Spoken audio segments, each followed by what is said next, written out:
Olá, muito boa tarde para você que acompanha a Rede Sul de Notícias. Hoje, nessa quarta-feira, 21 de junho, pela primeira vez e exclusivamente por conta da nossa convidada, o nosso Rede Sul Entrevista está começando agora, às 18 horas. Karina Silva, seja muito bem-vinda. Obrigada. Para quem não conhece, você vai conhecer a história de vida e de luta dessa mulher, dessa guerreira, à frente do coletivo Bajubá. O tema de hoje, você já deve ter visto durante o dia na Rede Sul de Notícias, é o orgulho LGBT. E sim, eu tenho muito orgulho, se é que você me entende. Você também não é, Karina? Sim, sim. Hoje é com mais facilidade eu falar desse orgulho, né? Como eu até já estava conversando com o Jonas antes, eu descobri a minha orientação sexual aos 19 anos. E aí, nesse período de descoberta, que também um pouquinho já na adolescência a gente vai se descobrindo e se permitindo, né? Mas com 19 anos eu me dei conta de que não era dos meninos que me atraíam, eram as meninas, né? E aí uma dificuldade em me aceitar, né? Os meus pais, eu tenho muita gratidão por eles, porque eles sempre me acolheram. Eu acredito que hoje a minha aceitação se deu muito pelo apoio deles. A minha mãe foi ela quem puxou a conversa comigo, né? Ela falou: até quando que você vai ficar se escondendo? Então, que maravilha, assim, isso. A minha família, eu tenho muita gratidão por eles, tanto a mãe quanto o pai. Casos raros. Sim, até porque desde os 19 aos 20 ali eu comecei a trabalhar dentro da área infanto-juvenil, de criança e adolescente. Por ser diferente, né, dos outros educadores, ser homossexual, era uma coisa que eu evitava falar. Porque eu sempre tive medo, né? Eu pensei assim, se eu falar que eu sou lésbica e aparecer algum jovem que não seja heterossexual, vão dizer que eu aliciei ou que eu fiz alguma coisa. Então, eu me coloquei no armário publicamente por conta disso, de não querer sofrer represálias na sociedade, né? Porque na família estava tudo bem. E aí, dos 19 aos 29 anos, namorei com algumas pessoas, fui casada. E aos 29 anos, 28, 29, eu e a minha ex-companheira fomos amadurecendo a possibilidade de adoção. E na maturidade da adoção, eu também era conselheira tutelar aqui no município. Olha só. Os conselheiros tutelares na época, eu participei do primeiro colegiado do segundo polo. Então, o primeiro colegiado, eu fui conselheira e fui presidente daquele colegiado também. Os meus colegas conselheiros tutelares sabiam da minha orientação sexual, que era homossexual. Então, todos os casos de dificuldade na sexualidade com o adolescente, os colegas encaminhavam para eu atender, né? Então, era até uma coisa que me surpreendia, porque aquilo que socialmente eu era esculachada, né, a equipe entendia que eu era a gabaritada em orientar as famílias, né? Eu sei. E ao mesmo tempo era nesse espaço do conselho que eu fui vendo quantos adolescentes que sofrem por não serem aceitos na sua família. E isso era algo que eu acabava me identificando com eles pela questão da orientação, mas não pelo aspecto de sofrer com a família, porque não foi o meu caso. Mas era muito triste eu ver que uma pessoa como eu estava sendo colocada para fora de casa, a mãe dizendo que não gostava porque não era macho, ou porque não ia casar e não ia dar filhos para ela, ou às vezes, pior ainda, a família nuclear se destituiu, né? Sim. Aí a mãe casava com outra pessoa, ou o pai, enfim. Aí quem não aceitava não era nem o pai e a mãe, era o outro cônjuge, o padrasto, né? Ah, não, por mim tudo bem ele ser gay, mas o padrasto não quer ele na casa. Então, eram vários conflitos familiares que eu percebi que eu precisava sair do armário, não só para mim, não para defender o meu direito, que eu já tinha dado algum jeito ali para ir comendo pelas beiradas nessa cidade conservadora, né? E aí eu via que eu tenho que fazer alguma coisa a mais por esses adolescentes. Então, só o conselho tutelar não estava me bastando. E é aí que entra o Bajubá. O Bajubá.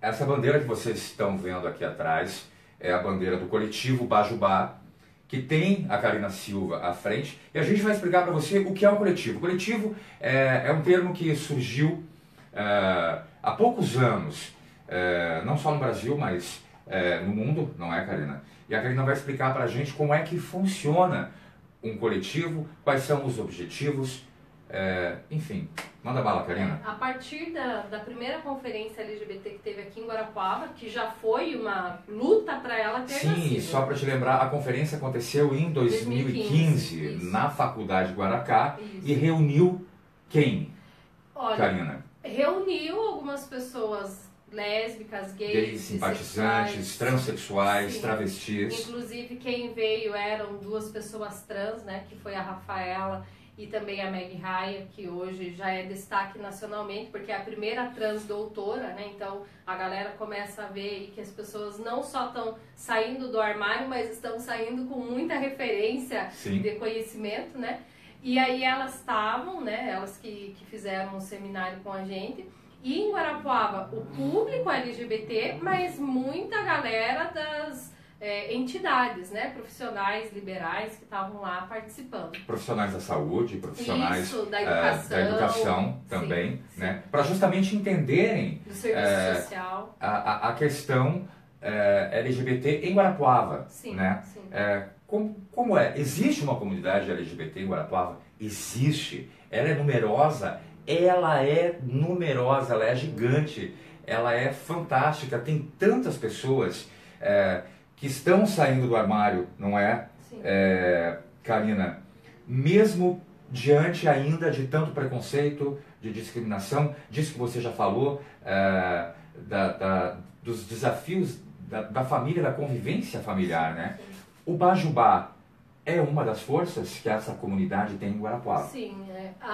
Antes da conferência LGBT, já existia o público LGBT, óbvio, sempre existiu, sempre né? existiu. Já existia também pessoas que se reuniam e faziam alguns atos, né? E ele já vinha como uma organização de coletivo.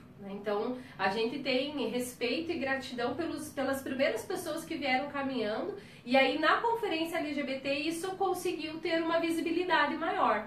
E aí lá na conferência, que ação que a gente vai ter enquanto conferência? Porque só reunir o público e ficar por isso, certo, não debater teria porquê. sem ações práticas. Finalidade. Certo. E aí uma das finalidades que saiu como meta seria o Conselho de Direitos da comunidade LGBT. Só que claro que a gente não é ingênuo, né? Como que Guarapuava hoje, no cenário que a gente tem, vai conseguir criar um conselho de direitos? Seria quase que utópico. Então dali nasceu o coletivo que já tinha essas pessoas que vinham caminhando meio que sozinhas, sem apoio do município, da gestão como um todo, né, do aparato estatal. E aí a partir da conferência é onde a gente encontra mais pessoas que também estão na causa e conseguem então se reunir e formar o Bajubá. Então tinha uma página no Facebook, foi criado lá uma enquete. O termo Bajubá, ele vem justamente da população trans na época da ditadura militar, né? Então para que elas não fossem descobertas, né? Não soubessem a identidade delas, elas falavam num dialeto africano, que era diferente, então era o Bajubá. E aí, esse dicionário, que hoje da comunidade LGBT, muitas pessoas se apropriaram da linguagem trans, mas nasce com as trans. Aí hoje a gente vê lésbicas, gays, bissexuais falando, fulano tá fazendo a pêssega, né? Vamos aquendar. Então, esses termos vêm do Bajubá. E aí a gente entendia que isso representava o nosso coletivo que estava ali se formando. A bandeira foi utilizado o lobo-guará justamente como um símbolo, né? A gente quer quebrar, não o símbolo por ele mesmo, né? A gente não está rechaçando o lobo-guará,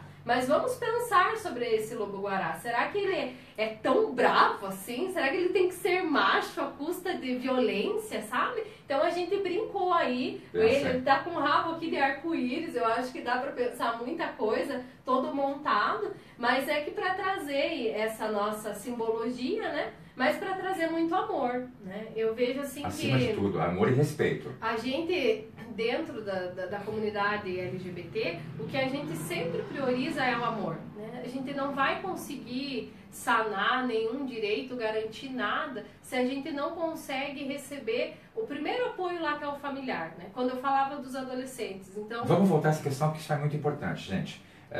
A Karina, ela, como ela disse, ela é educadora.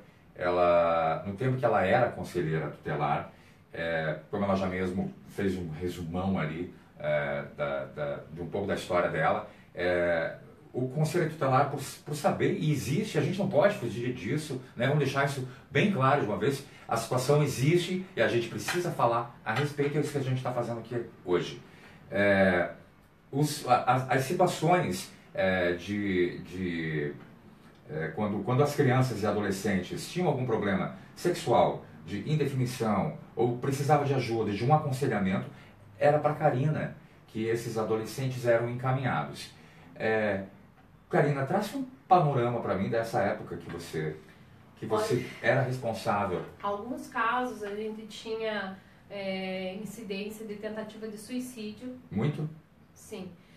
Assim, números, eu não tenho relatório, eu teria que pegar o relatório do ano que eu trabalhei, né? Mas os casos que eu atendi foram os que me gravaram. 3 casos de tentativa de suicídio que eu atendi por conta de orientação sexual. Sim, né? Você acredita pelo fato da família, primeiramente, não aceitar? Eu parte daí. Eu parto desse princípio. Certo. Porque eram pais que não queriam os adolescentes em casa, né? Certo. Vão para qualquer outro lugar. E aí que eu falo, o pai e a mãe não se dão conta da situação de risco que estão colocando os filhos, né? Porque se ele não vai ficar em casa, ele vai ficar onde? Né? Ele vai procurar qualquer lugar. E aí a gente abre um leque de lugares que ele vai estar super vulnerável. Né? Outra questão, eu atendi especificamente 2 adolescentes trans. E aí a dificuldade da família, que eu também entendo os pais. Né? Qual que é a dificuldade? Não é só em aceitar o filho, mas vem toda a carga do preconceito social. Né? Mas como o teu piá lá parece que está se vestindo de mulher, né? Então esses pais, eles também vêm com uma carga social de que como que o meu filho, né? Então existia o diálogo com o adolescente, mas também existia a acolhida desses pais. Que a gente também entende que é importante eles terem alguém para conversar e como se apoiar, sabe? Então a dificuldade dos adolescentes trans acabava que não encontravam apoio na família e nem na escola, no colégio, em lugar nenhum. Exatamente. Nenhum. E aí, como que a gente percebe assim, aonde que eles vão encontrar o apoio, por assim dizer, né? Provavelmente vai ser na prostituição. Alguns, aí depois a gente fazia uma conversa lá com os conselheiros, né? Nós não temos preconceito em relação à vida profissional da prostituição. Mas o adolescente é crime se prostituir. Claro. Só que o único lugar que eles são aceitos e acolhidos é a avenida. E aí, como que a gente questiona isso? O Conselho Tutelar tentava dar vários aparatos, mas a gente tentava mediar lá na escola, não dava certo. Se levantavam vários problemas, que banheiro que ele vai usar, ele não pode vir maquiado.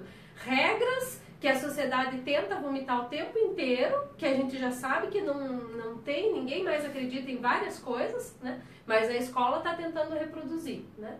E ao mesmo tempo a gente sabe também que tanto a escola municipal quanto o colégio estadual, hoje está com a sua demanda esbelada, né? Eles têm que atender o educacional, o social e tudo, porque não se tem um apoio, né? Então a gente também, via conselho, não culpabilizava a escola por não saber tratar das questões, porque a escola também não se fala sobre sexualidade. Sim. A gente deveria falar sobre educação sexual, a gente deveria falar sobre educação financeira, mas a gente não aborda essas temáticas. E o Conselho Tutelar, então, fazia que tipo de encaminhamento? Além da acolhida, encaminhamento para acompanhamento psicológico, né? Mas não com um viés de cura, que às vezes algumas pessoas têm. Longe né? disso. Ainda hoje, eu trabalho na área de educação social, com criança e adolescente também, ainda atendo essa demanda, porque os adolescentes que eu trabalho sabem da minha orientação sexual, porque depois da conferência LGBT eu saí do armário publicamente, eu estava conselheira, adotamos uma menina, eu e a minha ex-companheira, a minha filha eu apresentei no dia da conferência, então aquele dia para mim foi tão importante assim, que eu pensei, vou sair desse armário mesmo. E tanto que foi essa a minha fala, né? Talvez alguns até suspeitem que eu seja, que eu não seja, então eu vou tirar a dúvida de vocês. Sou lésbica, até brinquei, sou sapatão. E é esse orgulho, assim, eu fico feliz com a bandeirinha agora no Facebook, Sim, né? claro. Porque a palavra é Nós, essa, a palavra nós. é orgulho. É orgulho. A gente tava no armário por quê? Porque é muita violência, né? O coletivo hoje, a gente quase não tem conseguido se reunir, mas eu vejo também que é pelo contexto que a gente está vivendo. Não é só questão de agenda, mas a gente vê uma comunidade toda reativa, violenta. Como é que a gente vai bater, dar a nossa cara, sabe? Pra morrer? Porque no Brasil as trans são as que mais morrem. É o país que mais mata transexuais. Inclusive hoje a Rede Sul de Notícias reproduziu uma notícia da agência Senado dizendo o seguinte, você deve ter visto, eu espero, se não, leia. A expectativa de vida de uma de uma transexual no Brasil é de 35 anos de idade. Você prestou atenção no que eu disse? A expectativa de vida de uma travesti no Brasil é de 35 anos de idade. Isso é um absurdo.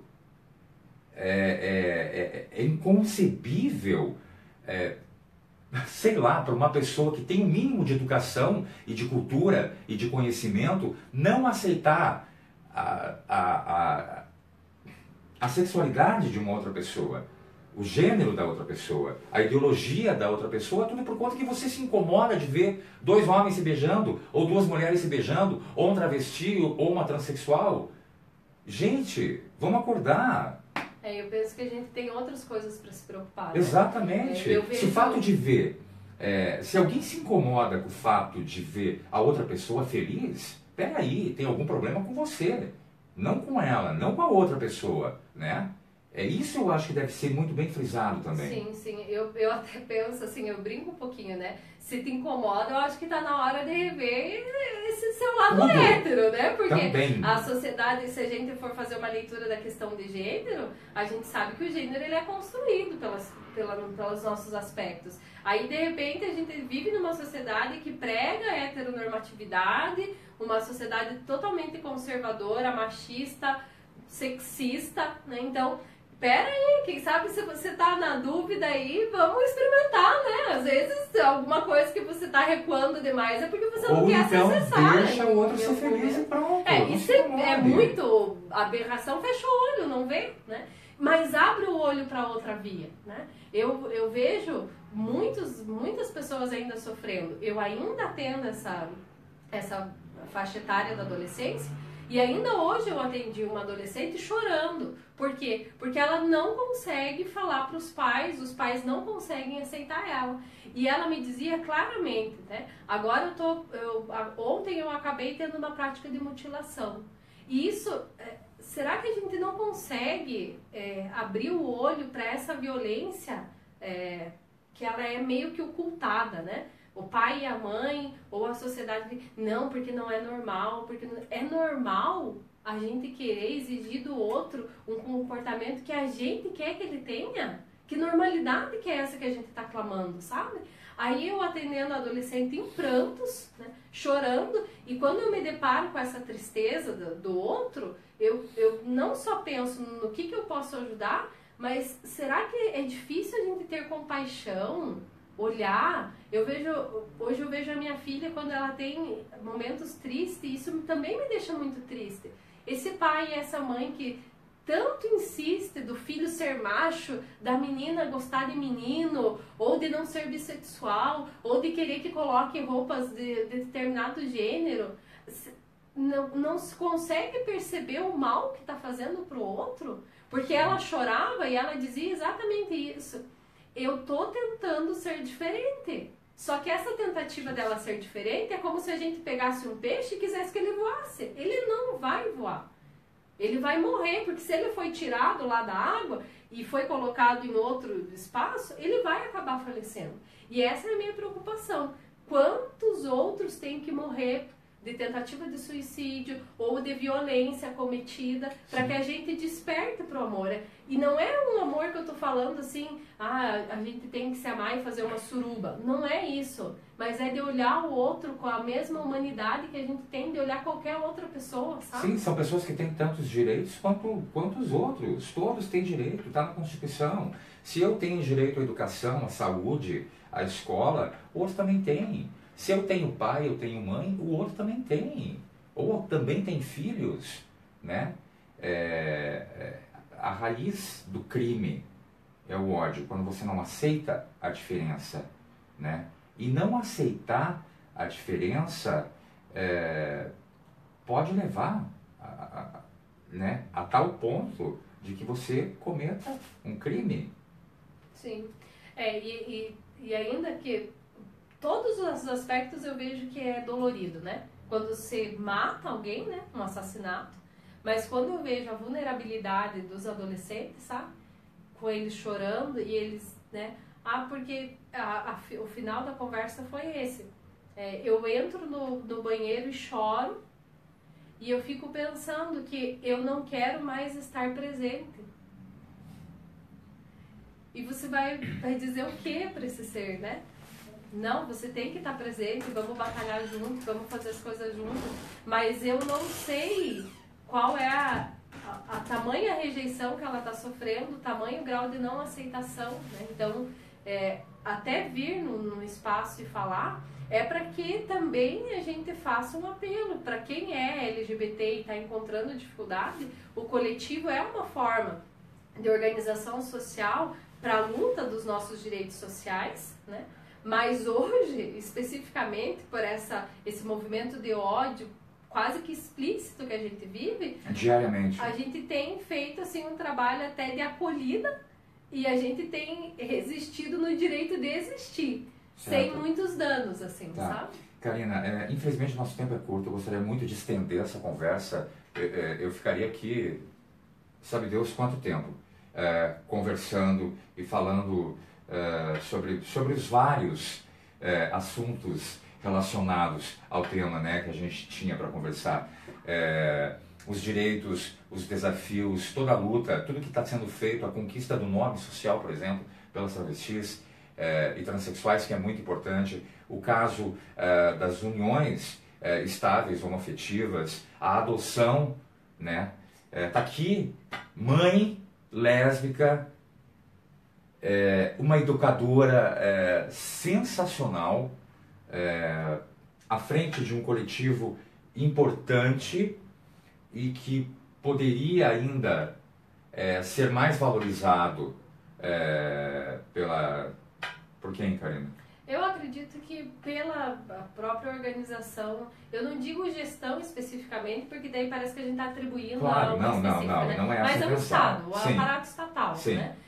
Hoje a gente tem uma página no Facebook. Isso, conta sobre o que, para você que está assistindo, se você está com alguma dificuldade, quem sabe, se você não tem certeza e precisa de alguém para conversar e não tem coragem de se abrir com um amigo ou com alguém da família ou com um psicólogo, se você não tem condições, a Karina vai te dar algumas orientações do que pode ser feito para você parar de ficar espirrando aí dentro desse armário e se libertar de vez. Sim, e ter orgulho porque eu vejo assim que nada da questão da nossa orientação sexual pode dar mais orgulho que isso, né? Quando a gente olha a história do movimento LGBT, a gente vê pessoas de resistência, né? Pessoas de luta, pessoas que algumas até morreram no meio do caminho por conta de tanto orgulho que tiveram, né?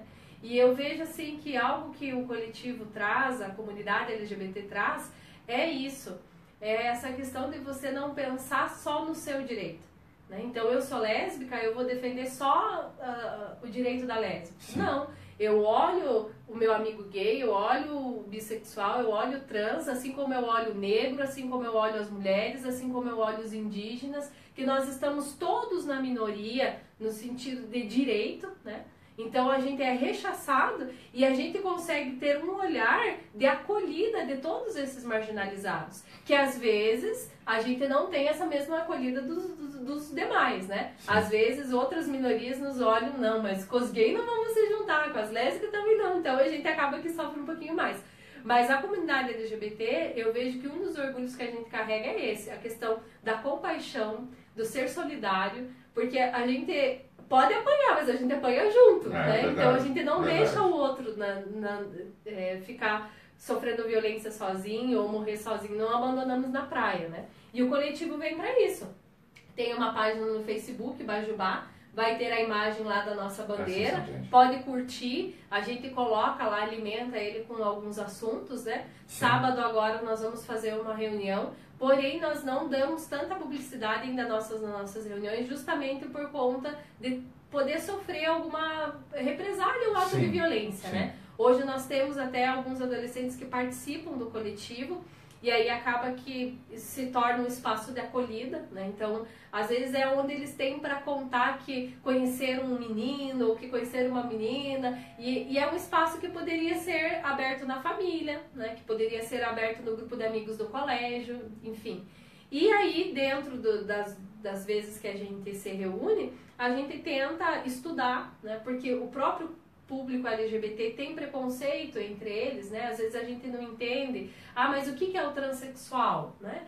A questão do transgênero. Então, tudo isso a gente leva textos, a gente faz leitura, nós também temos a compreensão de que existe uma diferença na questão racial, né? Então, o preconceito que eu, lésbica branca, sofro, não é o mesmo preconceito que a lésbica negra sofre, ou a lésbica negra gorda, né? Então, a gente faz o estudo dos específicos, sabe? Porque cada um vai ter que argumentar melhor nos seus direitos, né? Para não sofrer, senão a sociedade já está vindo de sola com tudo, né? Nem o direito da democracia a gente está tendo, imagina, de garantia social, né? Então, é nesse sentido. Podem procurar, nós estamos dispostos a, não só na acolhida, mas unir forças. O coletivo nasceu porque não podia, naquele período do contexto de Guarapuava, vir o Conselho de Direito. Mas a intenção do coletivo é caminhar para que se chegue na construção do Conselho de Direito.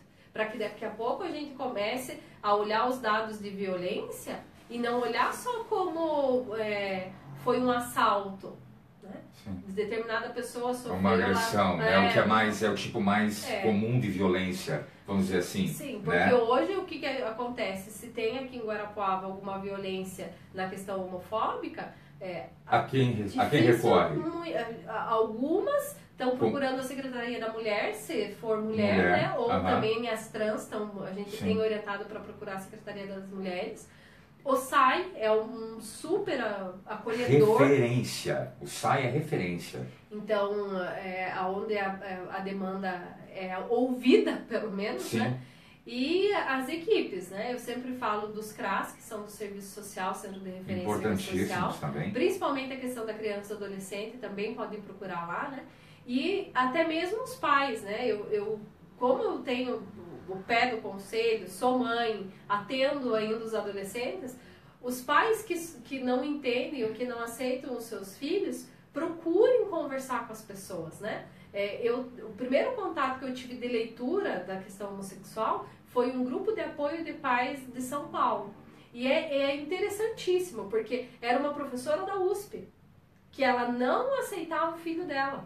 E mandou o menino embora. E aí ela, não sei como que ela busca ajuda, se terapêutica ou o quê, mas ela percebeu o equívoco que ela cometeu, de mandar o filho embora. Aí ela acolheu ele de novo. E aí ela faz até o relato de que todos os filhos hoje são aceitos por ela e tal. Só que ela, na compreensão dela, aí formou um grupo de apoio a pais homossexuais. E existe uma página. Procurando o coletivo, a gente pode colocar essas páginas para as pessoas. As informações estão aí. Porque não é errado também, né? O pai não sabe como fazer. Procura ajuda. A intenção também não é condenar os pais. Exatamente. Eu falo para minha mãe, mãe, vamos montar um grupo de apoio aos pais homossexuais. Eu tô com 31 anos, olha quanto tempo já que a minha mãe me aceitou. Mas ela diz, Karina, será que eu vou conseguir falar com outra mãe? Não sei, né? Então, a gente sabe que tem a questão das igrejas, a questão religiosa, a questão dos amigos, mas é tão legal quando a gente chega em casa e ouve a mãe assim falando, mesmo que ela não seja militante, né? Aí ela chega numa conversa de vizinho e diz assim, hoje saí brava de lá da vizinha porque falou, viu que feio, fulano é sapatão, né? Então, daí eu já percebo que minha mãe já entendeu, já anda tomando as dores, né? E isso seria só uma partilha para outras mães também, para perceberem que os filhos podem até ser um pouco de patinho feio, mas a gente também dá alegria, né? Então, muitas mães assim e pais eu vejo que procurem ajuda, né? Mas não sejam intolerantes com os seus filhos, não pratiquem a falta de amor, assim, porque... Por esse motivo. Quer dizer, por nenhum motivo. Não né? tem motivo. Mas principalmente por esse, pais, mães, acolham, apoiem, abracem, amem, não deixem que o filho saia de perto de vocês, principalmente nessa idade de transição, de que eles estão se descobrindo, né? Que eles precisam do teu suporte, da tua ajuda, do teu apoio, para que eles possam ser adultos felizes e não se sintam rejeitados. E isso depende muito, nesse momento, de você pai e de você mãe e dos amigos, né? A sociedade no geral, se você não conhece, se você vê um gay na rua, se você vê uma lésbica, uma travesti na rua, se você não conhece e isso de uma certa maneira te incomoda, faz de conta que não viu, passa direto. Não precisa hostilizar, não precisa xingar, não precisa buzinar, né? A gente sabe que tem a situação das travestis ali na avenida e que incomoda justamente pelo fato de elas se exporem demais, né? À luz do dia. É uma questão polêmica, a gente sabe, mas vamos pensar, eu não estou querendo aqui causar polêmica, mais polêmica ainda, mas se elas estão ali, é porque elas não tiveram outras oportunidades e chances não foram dadas. Por quê? Porque elas se aceitaram e se assumiram como travestis e como transexuais. Elas não conseguem outro tipo de emprego, porque os empresários e a sociedade, vocês sabem, não preciso falar muito, né? Se elas estão ali, é por falta de opção, né? Mas elas não podem ficar à míngua, elas precisam sobreviver de alguma maneira. E o ganha-pão delas é aquele ali. E eu penso assim, sabe, Jonas, se incomoda muito a avenida, a exposição das travestis, vamos passear em outros lugares de Guarapuava, né? Tem outras coisas que me incomodam muito mais. Exatamente. Me incomoda a sobrevivência de alguns bairros aqui em Guarapuava, na miséria que estão, né? Tem outras coisas que realmente preocupam, né? Enquanto ex-conselheira tutelar, a falta de vagas na creche, isso realmente é um incômodo. A gente canalizar aquilo que realmente precisa ser resolvido para sua demanda. Se tem uma coisa que me incomoda, e pode ser até, a Karina está viajando, mas quando eu passo no Pérola do Oeste, no Trianon, e eu vejo a quantidade de quadras esportivas que tem ali, para os adolescentes, para os jovens, enfim, fazer o esporte, e eu vejo que em bairros periféricos, normalmente tem uma quadra, isso me incomoda, né? Então, eu vejo assim que a gente tem que voltar o olhar para a questão social, mas na resolução. Não pode ser só porque me incomoda enquanto indivíduo, porque eu sou da moral e dos bons costumes. Se é por essa via, acho que a gente tem alguma coisa errada, ir para outra coisa, né? Para frente. Então, e até se é pela moral e pelos bons costumes, vamos praticar mais o amor pelo próximo, né? Exatamente. Se a minha moral é uma moral cristã, que é o meu caso, Cristo, que é a pessoa que mais acolheu.